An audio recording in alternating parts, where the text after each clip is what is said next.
But 100 years later, the Negro still is not free. 100 years later,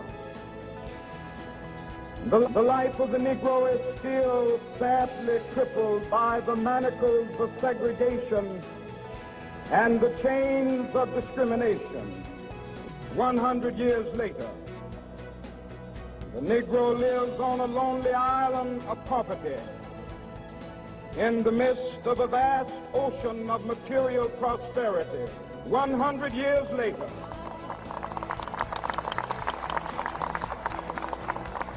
the Negro is still languished in the corners of American society and finds himself in exile in his own land.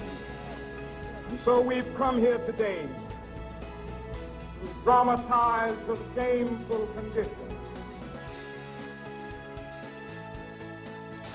I'm about to sign into law the Civil Rights Act of 1964. I want to take this occasion to talk to you about what that law means to every American. Americans of every race and color have died in battle to protect our freedom. Americans of every race and color have worked to build a nation of widening opportunities. Now, our generation of Americans has been called on to continue the unending search for justice within our own borders. We believe that all men are created equal, yet many are denied equal treatment. We believe that all men have certain unalienable rights, yet many Americans do not enjoy those rights. We believe that all men are entitled to the blessings of liberty, yet millions are being deprived of those blessings, not because of their own failures, but because of the color of their skin.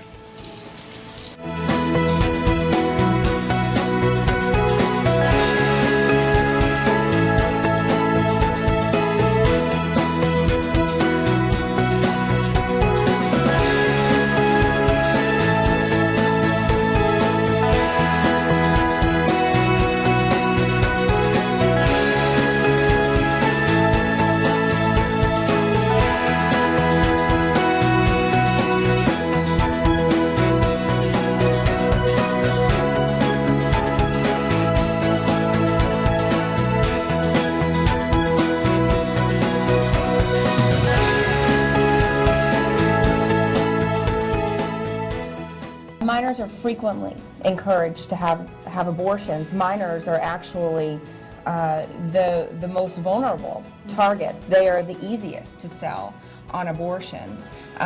Frequently they will come in with someone who is trying to encourage them to have an abortion, and they will actually talk with the clinic worker. They would talk with me and say, you know, can you please encourage her to have an abortion? Can you please talk her into it?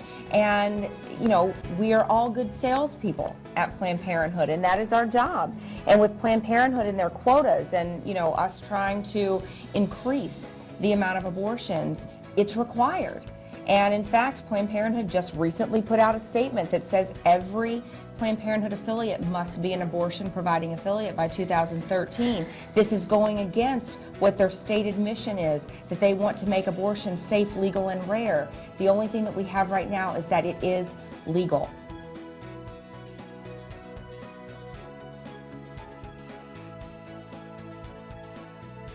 I want to say to you as we go through 2014 to keep Christ at the center of your heart.